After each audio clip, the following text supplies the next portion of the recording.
Hey man, how's it going? Not too bad. I'm enjoying the not so hot day today. Yeah, it's been pretty good. It's been pretty good. What did you think of the episode? The Uh, new season finally arrived. The One Amigo. I would say it's one of Hulu's best episodes, but Mm, overall, if we consider all of Futurama, I would say it's mm, par, which is still pretty pretty par. good. Yeah. Are we still ranking this out of 10 then? Yeah. Yeah, yeah, Okay.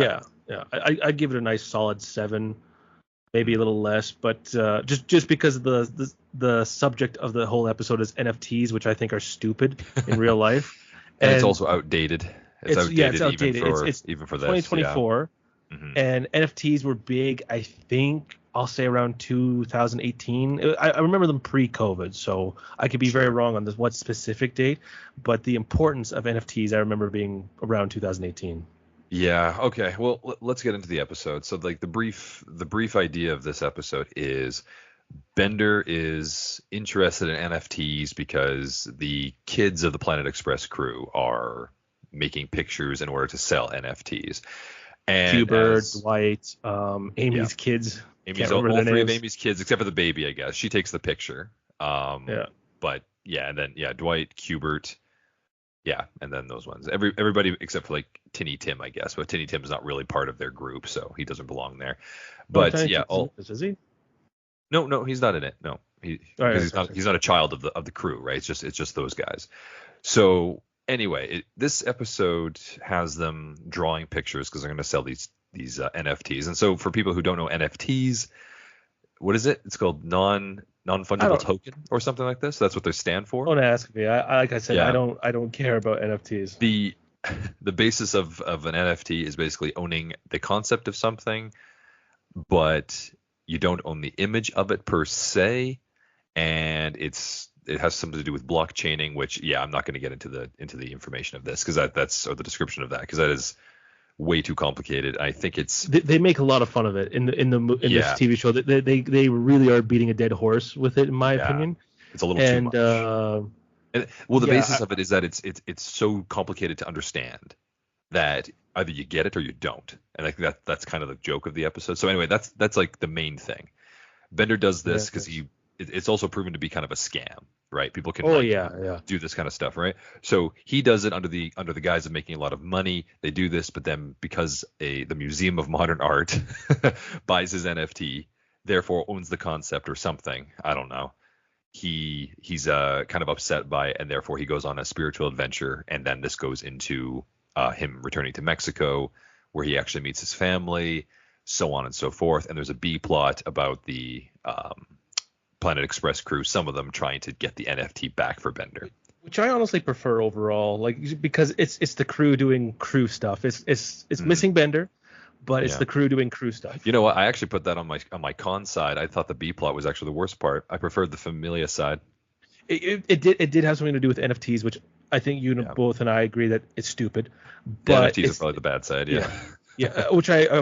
100% agree. The initial concept of this episode is stupid, and I Sure. do not like it because NFTs to me are nothing. They're just it's an idea that you don't own but you pay for. I remember hearing that some guy bought, I think it was Dune, the Dune books or something like that as an NFT, and he paid like $1 million, and he's like, no one can read them now. I'm like, and I remember people What? going like, yeah. I remember hearing that Yeah. the guy was thought that no one else could own a Dune book or something like that. It's like, Hmm. is this guy an idiot? Yes, he is.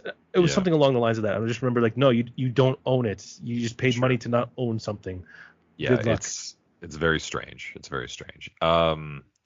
Okay, well, why don't we'll do this a bit differently than we usually did with our podcast because this one will be reviewed way in the future when we actually get to this one in our Yeah, series. a full concept, a Yeah, full and so it's exactly for this one, this is kind of like our short review of our ideas and how this feels. So, first thing I want to say, Mitchell, is so I re-listened to the portion of our discussion a few months back about our predictions for the episode, and I I listened did for not do the that. I meant to do that. yeah, that's okay. You can do it for the next one as well. But I listened to the One Amigo. We had discussed that the One Amigo is absolutely going to be about Bender due to the Which we fact were that right. we were right and it's Mexican due to the fact they used Amigo. And Racist. we and we predicted that it would be something to do with going to Mexico in general. So we were right on both of those accounts. However, we were thinking this might be a follow-up to something to do with Hermes back on the Inspector 5 situation, which we obviously didn't get that. But this was just turned on its side because we didn't know about the NFT episode. At least I didn't. No, So, yeah. I have to go back. I remember seeing a whole bunch of things and stuff like that too. Like, oh, this episode's about this episode's about this. And those ideas were far more out there and maybe a little more interesting than the episode we just got. Yeah, and I think that's the kind of the case. So like, for the One Amigo prediction, in all honesty, in all fairness, you and I didn't really predict that much of said episode, or we just thought maybe we'd have to do something with this because the title didn't give us much. But we did predict a large chunk of it, which is good for us. Like, kudos to us for being able to do this. But any case, let's get into our pros and cons of this episode. I did like some of the callbacks, and these callbacks I referenced for the NFT little pictures. Like we saw the gender bender, we saw the parallel bender, Titanius Inglesmith, the monk bender from Assy Come Home, Billy West, like when that bender robot was, his name was Billy West, like we saw him as well. Like we saw a lot of familiar bender faces in it as, like, you know, an homage to that. I thought that was kind of cool. Obviously it's, you know, what do you call it? Member berries, so to speak. But yeah, it's not my coin term, it's someone else's. But like it's sure. it's a whole thing of like, remember. Yeah, so that way this? you can, it's basically you're taking the past stuff, which was already awesome and great, and saying like, I put it in my thing, so therefore it's also good because I made you remember it. So yeah, anything stand out for you in terms of the pros? Honestly, I like the fact that Danny Trejo is in this. Danny Trejo. He's in my pros. Trejo. Oh, he's his cousin. Dan or something. Dan Dablo? Dude's 80 years old. And he doesn't sound 80 years old. But like the thing is, if you listen to him from like when he was younger, like say for instance when he was on the George Lopez show, which I think he was a recurring character, he sounded way younger because that was over 20 years ago, right? Sure, he would have been 60. But like I love Danny. He's awesome. Yeah, actually, I thought all the voicing of Bender's Rodriguez Familia, I thought that was really good. Yeah, I liked his grandma. I thought she was funny. Oh, well, she's the voice actress of the Abuelatron is actually from Coco, the Disney Pixar movie. Is she She's in. I don't know which one in particular she's in, but I did go to her page. And it's been forever since I've watched Coco, and I couldn't tell you any of the names. Sure. Skeleton Dude, the kid, the dog. That's you would mean be Coco? the best. Yeah, Coco. Which one's Coco again? Which was Coco? No, Coco was the daughter. His grandmother, I believe, his great grandmother. So again, it's been a while. It's been a while for sure. I don't know. I also do like the game they played with The Rock, which more gave me member berries for something else. It gave me the Road to El Dorado. I remember that with Chell. Sure. And so I like that because of that. I liked that the Finglonger returned. The Finglonger, yes. This is why I said I like the B plot a little better, because the professor with his. I recreated a tiny version of the museum. It was just a professor being professory, which I liked, and then Leela being Leela E was like, I bought this one-eyed, because she's a Cyclops, this one-eyed bandit mask. I'm going to wear this. That's true. Yeah. Right. So fair enough. Yeah. And the Zoidberg joke too with the lobsters give a frequency of 2,000 hertz. I have 2,000 hertz. I wish it was a little snappier. Yeah. Like they used to be a lot more snappier with their, at least with Billy West, and because he's aged, he's in his probably mid-late 70s now. Yeah. He's not as snappy as he used to be, which I get. We all slow down. We all get old. Yeah. Well, you know what? I'm glad you brought that up. So there's a couple of things I wanted to touch on for what you just mentioned. So that line, that Zoidberg line, like, I'm feeling 2,000 hertz now. I thought that was very funny. Very clever. I wish it hadn't been used in like that little snippet that we had watched before the episode had come out, because they released like the little line. Yeah. Right? I wish they didn't do that, because that line would have made me honestly laugh. But I knew it was coming. Still good though. Like it's a great line. Things where like you gotta let it play with it. It's a marketing issue, not the show issue. Sure. And I think that was that's a good one, and I do like that group was doing this, but it's not. Still, I think that was like the only thing that kind of made me enjoy it that Bender wasn't part of. So, I mean, we talk a little bit about the funny parts as well. I really enjoyed like the shooting of the owl when he just shoots Yeah, his yeah, come. I thought that yeah. was See, funny. that right there is just a plus thing. Like now, I don't want to know who did that. Was it a writer or was it one of the storyboard artists? Was like, ah, crap, we need to add a Like few 2 more more seconds seconds. to the scene kind of thing. Like I'm very still a newbie when it comes to the writing to the storyboard part because obviously there's some sort of transition there, and I'm just like, yeah, I love that little just oh, whoops, wrong gun. Wrong with Woohoo! that. Yeah. So I like that. I also liked when so I liked and I didn't like, and I'll talk about what I didn't like in a minute here with this. But when Bender is like he's like, okay, I gotta leave. I need to go find myself or whatever, and I need to go to that land that I come from. What land is that again, or whatever? And he says, and Fry reminds him of Mexico. Oh, And with the then three X's. he has the Viking helmet on, right? That so weird Viking helmet. I don't know where he gets this from. It might be a callback of something that I'm not remembering right now. But he takes off the helmet. No, Couldn't right? tell Yeah. you. He puts it on the chair, the helmet on the chair because it has horns, right? So he puts it on the chair. He puts on a sombrero and he walks away, right? And then the helmet falls off and it lands on the professor's foot. I Yeah, thought that's that another was thing. also Yeah, very yeah. funny. Yeah, I thought that was just a random thing. I was like, oh, okay, that was funny. I enjoyed that. And the professor's like, oh, and no one really cares. And then I also did enjoy the fundito on the bandito, right? Like fun on the bun. I thought that was funny. And yeah, it's just some little side gimmicks. The episode itself though didn't really feel that funny to me in a lot of ways, right? No, Um it's the first yeah, episode of a season being coming back from a year, right? And especially off the sure. heels of a not so good Not so season, good season. right? Like I I think do we hope they discussed did take this. that into account. Yeah. Yeah, we've never disliked an episode of Futurama before, and last season gave us a few A that few of them that we that didn't we like. really Yeah, didn't like, and there was one that we very disliked. And sure. that our biggest worry for this season was that they had the same writers, and it was Hulu, which I Yeah. don't like how they do the Hulu and the Futurama thing there. It just feels selfish.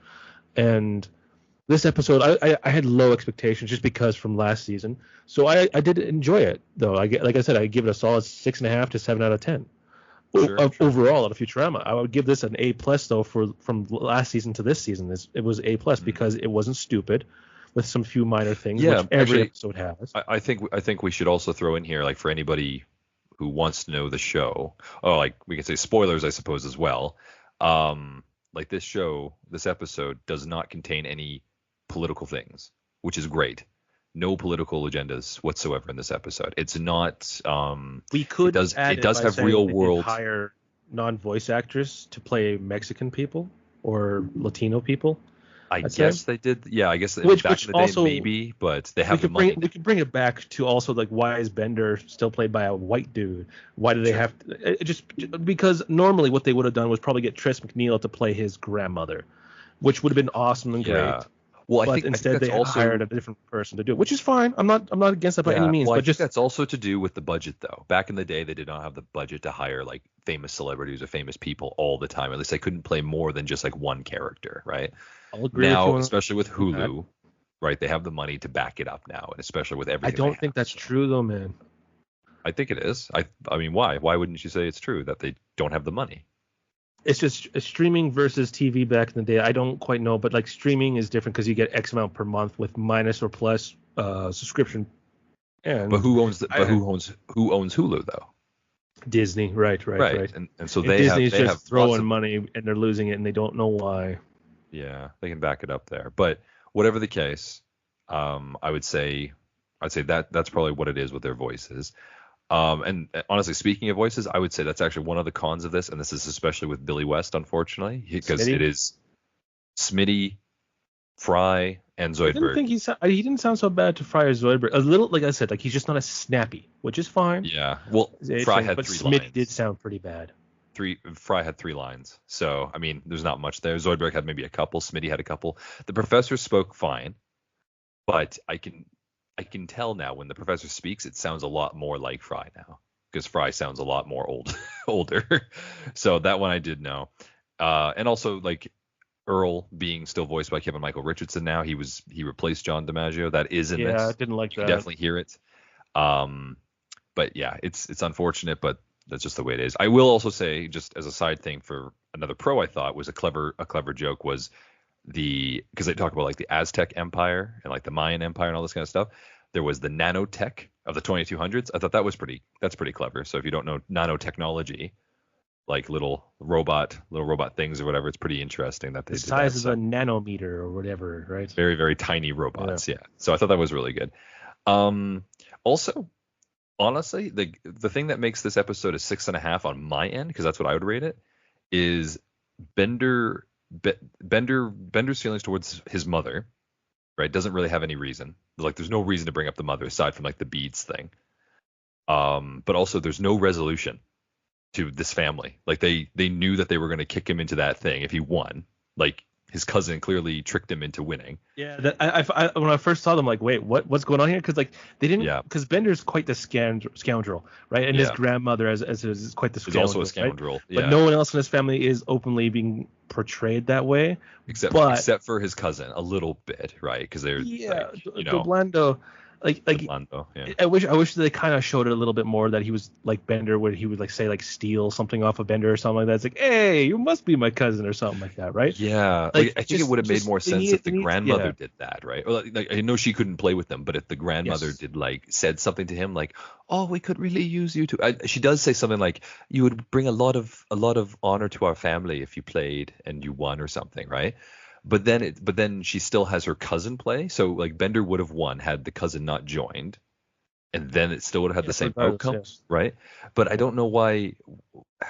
Anyway, it was a little telegraphed near the end, because Bender does say that line, which I thought was actually kind of funny. He says like, well, everybody seems like they're not even trying. Like, I'm killing people left, right. Like, yeah, it's telegraphed a little bit, right? And then when he's at the top, and then they're like, okay, we're gonna sacrifice you now. I'm like, right, there it is. But then there's no repercussions for that, right? Bender just leaves Mexico. He takes the beads. He finds the Aztec gods apparently and all this stuff. And like, I feel like the ending was kind of like from a different thing. So it should have been like he getting out, like showing up to his family, proving that he's like beads. The beads also has something to do with NFTs as well. Like it was kind of clunky. Yeah. They ran out of road. They ran out of road at the end there. They're just like, this fixes it. It's like, that didn't really fix anything. It kind of just came out of nowhere. Exactly. Like, it felt rushed at the end. Like it wasn't like a satisfying ending. So I put no resolution. They could have set something else up at the beginning with like, oh, how do you get rid of NFTs, or how do you steal them? I don't know. We need some kind of complicated algorithm, right? Like, or like make it even feel like Mexican too. Also there to portray the whole him going to Mexico and getting the beads thing. Yeah. It did feel a little rushed there at the end, and that's the conclusion of our story. Yeah, no, I'm joking. Like it felt very, very forced, or not forced, quickened. No, forced is the right term. It felt a little too. It didn't feel like there was anything at the end. So but it felt like overall, a different ending. Like it's a little weak on the end there. I will 100% agree with you on the other, but I still enjoyed it. It wasn't terrible. I didn't see anything that popped out and went like at me or something like that. It's not as funny as season 3 of Futurama as we've been talking about recently as of this episode, but it's still it has some elements of it. I did notice some like old Futurama gimmicks, right? Like having those random little jokes that like kind of pop up, like Zoidberg like doing the 2000 hertz. I'm feeling 2000 hertz now, and hitting the owl with the gun, or hitting the toucan with the ball, or stepping on the dogs. Like there's a lot of little off jokes that are just like, oh, that's kind of a funny little gimmick or something. But in terms of the episode, I would put the storyline, it doesn't do much for me. So I'd stay solid at 6.5 probably. Yeah. Agreed. I said 6.5, 7. So I'll stick with my 7 just for the initial part. But like I will agree with you on like the kind of just wraps up way too nicely at the end there. Yeah, just a little too easy. Plus, like the Aztec gods didn't need them. The nanotech gods. The nanotech gods. You didn't need them. So. You could have just had like a insert beads here machine or something like that, and that would have been perfectly fine. But then there's no way to get out. I don't know. Yeah. Or hell, even have Bender's mother down there. Right. Have her, like, she was the one that was like sacrificed years ago. Who last won the thing. Yeah, and it's like, oh, it was just so sad when she left, or so, like have something like that would have had like, oh, like I didn't know my mom because she was so boring. It's like, really? That doesn't sound like you. Especially like how much you love your family and everything like this. Like it felt like that would have been a lot better, and have his mother down there. Yeah, but they basically redefined his origin story yet again. So it's just like, cool. So, because I think we just had one where he was born in a factory, then all of a sudden we have the one later That on is with to be fair, that is a crane that gives him like the little bottle. So that is kind of his mother, right? Because he's like, "Meow, meow," right? Like he does that. Well, So he's a fully grown robot at that one, and then with the Hermes episode, he's a baby. So it's I know. It's confusing. Yeah, I know. But in any case, yeah. Anything more to add to the One Amigo? I did like the 3D scene there when he's slow motion kicking the ball up and stuff like that. That was pretty cool. Their 3D rigs have definitely improved tenfold, even from like the Comedy Central run. Yeah. Fair enough. Yeah. Yeah, just give me more fun Futurama stuff, like the heist thing, but with Bender maybe, and something else that isn't with NFTs. Don't try and put things that were cool. I say cool. I don't mean they actually were like NFTs from 7 years ago to nowadays. Don't put real life stuff that's current or modern, because it's just going to be outdated by the time it comes out. Just give him another thing where the professor gives him a stupid delivery to somewhere stupid, and then Fry gets stuck in something, or Bender becomes God of something again, or Leela finds someone that's like, my family. Well, no, that was kind of like this episode, but not really. Just give me that stuff. I like that stuff. It was fun. I understand they could get boring and stuff like that. That was season 1 and 2 were mostly about. But just give us more stuff like that. Fry being in the future. Oh, we didn't have this in the past. Oh, cool. Yeah. Well, let's do that. And give us resolution for our episodes. Make sure the ending sticks, right? So, but overall, I think you and I agree. Then we'll keep it like pretty average, 6.5, 7. 6.5. 7. You know what? It's basically starting off the same way as the Impossible Stream did. So we'll see what happens for the next. Definitely a nowadays term compared to whenever, and we'll see what happens within another 10 years if that's a thing. Yeah, exactly. Same with NFTs. Right. Well, in any case, then. Well, thanks, Mitchell. Good to talk with you here, and we'll see you guys for the next one. Toodaloo. Yeah, toodaloo.